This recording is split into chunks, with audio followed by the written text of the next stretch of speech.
meus amores e amoras, tudo bem? Bom, hoje eu estou aqui para a gente dar continuidade ao nosso trabalho de literatura. Sim, antes do recesso nós falamos sobre o Barroco e encerramos a atividade sobre o Barroco quando falamos por último do Gregório de Matos. Hoje nós vamos falar sobre o arcadismo, que é a corrente literária que sucedeu após o Barroco. E o que vem a ser o arcadismo, quando aconteceu, como aconteceu e qual era o contexto histórico da época. Bom, primeiro que esse conceito sobre o arcadismo, ele se encontra na apostila de número 2. É o primeiro assunto dessa apostila, a qual eu sei que vocês ainda não receberam, mas não precisam ficarem preocupados, porque eu vou enviar para vocês as fotos, tá? Vou fotografar o meu material e vou enviar para vocês que vocês possam acompanhar. E a nossa equipe pedagógica já está correndo atrás para poder conseguir o mais rápido possível esse material impresso para todos nós, porque nós precisamos dele. Bom, vamos falar sobre o arcadismo. O arcadismo é uma corrente literária que existiu lá no período do século XVIII. E ele tinha como uma temática muito interessante, penso, logo existo. Se o Barroco trazia aquela dualidade da existência do ser humano, o arcadismo trazia a simplicidade. Era uma evocação, era um convite para a sociedade viver com aquilo que ela tinha. E o arcadismo, ele tinha como proposta facilitar o máximo possível da vida. E essa facilidade se harmonizava com os elementos da natureza. Sim, tanto que o arcadismo, também conhecido como neoclassicismo, ele faz uma busca, um retorno às origens. Ele traz para a literatura expressões latinas, como, por exemplo, carpe diem, que lá no Barroco já era citado o carpe diem, mas no Barroco esse carpe diem curtir o dia, significava da seguinte forma: vive o hoje porque amanhã você pode estar morto. Então era um carpe diem fúnebre, pesado, tenso. O arcadismo ainda prega esse carpe diem, mas de que forma? Da maneira assim: olha que privilégio, você está vivo, então vive o hoje, aproveite o dia, curte o seu dia, a sua vida, tudo que você tem. E expressões como, por exemplo, fugere urbem, em latim, que significa fugir do urbanismo. O arcadismo, ele pregava uma vida simples, bucólica, pastoril. E de onde vem esse nome? Arcadismo. Arcadismo vem de uma cidade grega que chamava Arcádia. E Arcádia era conhecida exatamente pelo estilo de vida bucólico e pastoril. Então eram pessoas que viviam felizes para sempre, nas suas colinas, com as suas ovelhinhas, com as suas vaquinhas, com o que tivesse da natureza. Era aquela música assim, tudo o que eu queria ter na vida era uma casinha branca de varanda, um quintal de mato verde para plantar e para colher. É isso a proposta do arcadismo, embora o arcadismo não tivesse conhecido essa letra de música, mas é uma música que explica muito bem o período do arcadismo, o período literário que leva esse nome, tá bom? E era esse convite mesmo, convidava o ser humano, a sociedade, a viver em comunhão com a natureza e com os seus elementos, experimentando a simplicidade mesmo, vivendo com leveza e por aí vai. Mas para entender melhor, para aprofundar no arcadismo, é importante que a gente saiba o que estava acontecendo no mundo ao redor. Bom, quais eram os grandes acontecimentos da época, lá do século XVIII? Nós tínhamos a Revolução Francesa, nós tínhamos o Iluminismo, a Revolução Industrial, a independência dos Estados Unidos, o ciclo do ouro, a Inconfidência Mineira. Nós estávamos naquela época da separação da igreja e do Estado. E o arcadismo também pregava uma veia quase que do romantismo, muito parecida, inclusive. O arcadismo pregava a questão do amor, viver o amor, experimentar o amor. Só que era aquele amor assim: eu sou um indivíduo que ama e esse elemento é o meu ser amado. Como que a gente vivia esse amor? Da seguinte forma.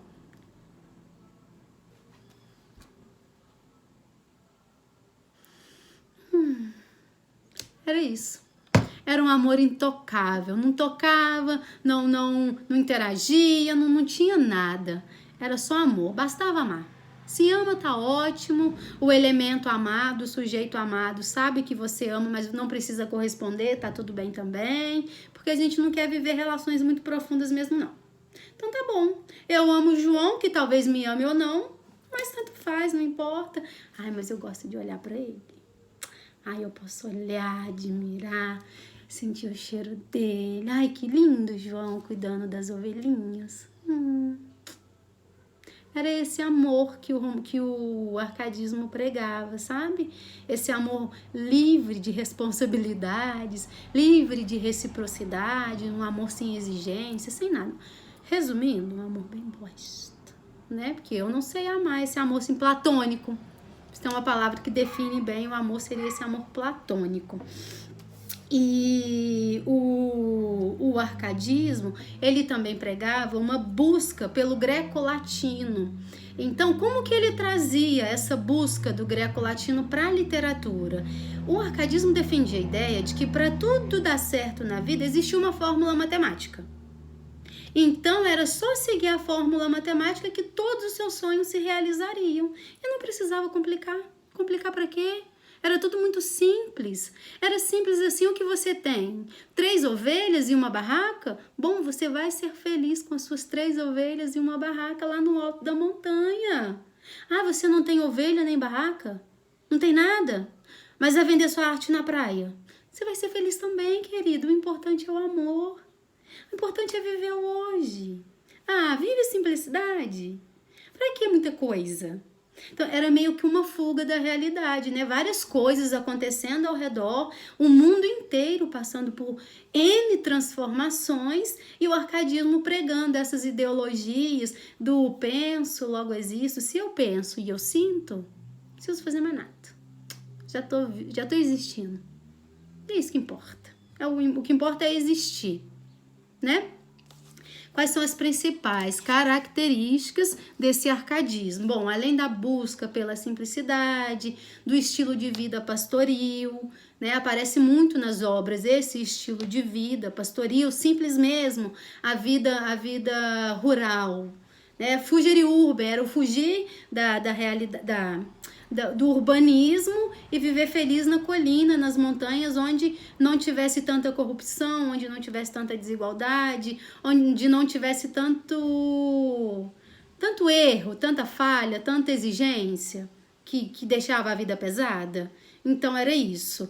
E a proposta do Carpe Diem: curte o dia, seja feliz, positivismo, quase uma vibe hippie ali, sabe? Tipo, ser humanismo todo modo, de boa, real, tranquilíssimos. Bom, vamos ver as principais características desse arcadismo? Bom, quais eram as principais características? Nós tínhamos a exaltação da natureza, né? A natureza ela era altamente exaltada, os verdes, o céu, o estilo de vida na natureza era exaltado nas obras, nos poemas, no texto em prosa. Nós tínhamos também uma valorização do cotidiano, da vida simples. Essa vida ela era valorizada e digna de ser contemplada, de ser agraciada. É o que chama de bucolismo. Bucolismo é essa vida no campo, tá bom? Uma vida bucólica, aquela vida de assistir pôr do sol, de assistir nascer do sol, de tomar banho de chuva, de deitar na grama e desenhar e imaginar que as nuvens formam desenhos. Essa vida bem bucólica e simples e que eu queria muito poder estar vivendo agora. Eu tô precisando dar um fugeriúbem, sabe? Fugir um pouquinho. Tinha também a crítica, criticava fortemente os grandes centros urbanos, né? Essa crítica lá aparecia claramente. Tinha um modelo clássico. O modelo clássico, quando a gente fala, é um modelo de escrita. Não diferenciava muito não a estrutura dos textos, tá bom? Tinha uma linguagem simples, já que visava a vida simples, a vida no campo, então a linguagem era mais próxima possível da simplicidade existente no campo, no bucolismo. Tinha a utilização de pseudônimos, que era pseudônimo, eram os autores, que tinha por hábito não assinar o seu nome de nascença, mas sim um nome que ele criou, que ele inventou, um nome artístico, por assim dizer, tá bom? Nós tínhamos a objetividade, era tudo muito objetivo. O objetivo é viver a vida simples e acabou, sem aprofundar muito, tá bom? Tinha os temas simples como o amor, a vida, o casamento, a paisagem. Eram essas temáticas as mais comuns ali no arcadismo. Tinha o fugere urbem, que é fugir da urbanidade, fugir da cidade. O inutile truncat, que é uma expressão latina que eu adoro, que é cortar o inútil e viver o necessário. Corta tudo aquilo que te pesa e vive só o necessário. Inutile truncat é a expressão. Tinha a aura mediocritas, que era a medida do ouro como viver com princípios. Mais que ter ouro, ter riqueza, é ter princípio, é ter caráter, é ter idoneidade, tá bom? Tinha essa questão ali exigente. Tinha o lox amoenus, também em latim, que significava um refúgio ameno, um agradável, um lugar agradável. Então, as expressões latinas, elas aparecem com uma frequência muito grande no arcadismo, tá bom? O barroco usou algumas expressões, mas o arcadismo abriu espaço para as expressões latinas e significou ainda mais essas expressões, tá bom? E aí, por fim, nós temos o carpe diem, que era aquele convite de curtir o dia, viver a realidade como ela é, mas com leveza, com simplicidade, sem ficar inventando problema, sabe? Caçar piolho em cobra. Então, era tipo isso. Para com isso, carpe diem, vive o seu dia, tá? Ó, tudo ótimo. Quem eram os principais nomes do arcadismo? O arcadismo ele foi dividido em duas versões. Tinha o arcadismo lírico, que se concentrava no bucolismo, no pastoralismo, no amor galante. Era aquele amor só de declaração mesmo, não precisava tocar, não precisava haver o ato, né? Era só declarações. Eu te amo porque amo e acabou. Você já sabe, agora eu posso ir embora. Simples assim, que tinham como principais representantes o Cláudio Manuel da Costa e Thomas Antônio Gonzaga. E temos também a versão épica do arcadismo, que era aquela versão responsável por trazer os grandes feitos, as grandes conquistas, as grandes histórias. E temos dois nomes muito importantes para o Brasil, que é o Frei Santa Rita Durão, que escreveu Caramuru, um livro importantíssimo que contemporaneamente tornou-se um filme da Globo, né, estrelado pela Globo, e é um filme que compensa ler, um livro que compensa ler, um filme que compensa assistir e ainda assim utilizar elementos dele para a redação do Enem, caso alguém vá fazer o Enem também. A gente pode conversar sobre isso em uma outra ocasião.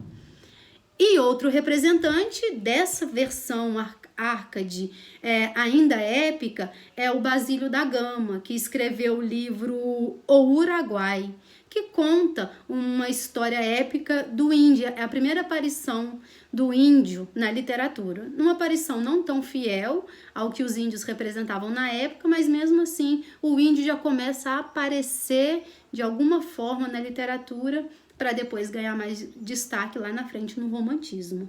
Tá bom? Resumindo, o arcadismo é isso. A busca pela simplicidade, a busca pelo bucolismo, fugir da cidade, viver no campo, viver com a simplicidade, viver com aquilo que vem da terra, vender a arte na praia, pensar. Você pensou? Então agora você já existe e não precisa de muita coisa. Tá bom? Só isso, simples assim, muito gostosinho de estudar, muito gostosinho de aprender. Tá bom? O que eu quero de vocês? Que vocês leiam o assunto 8 da apostila. Sim, fotografá-lo-ei e enviá-lo-ei para vocês. Porque eu sei que vocês não têm a apostila ainda. O assunto 8 traz como representante do arcadismo o Cláudio Manuel da Costa, que é o representante do arcadismo lírico. E aí eu quero que vocês leiam sobre a vida e a obra desse escritor importantíssimo e representante do arcadismo. E, por fim, que vocês façam os exercícios para que eu possa corrigir na próxima aula. Próxima aula essa que a gente pode até pensar, talvez, na possibilidade de fazermos uma videochamada e fazer essa correção junto. Se vocês quiserem, é claro, após assistir esse vídeo, manifesta lá no grupo. Se for da vontade da maioria, a gente programa uma videochamada, tá bom? No mais é isso. Qualquer dúvida, vocês sabem como e onde me encontrar. E sim, estou morrendo de saudades. Beijos de luz, fiquem com Deus e até a próxima. Tchau, tchau.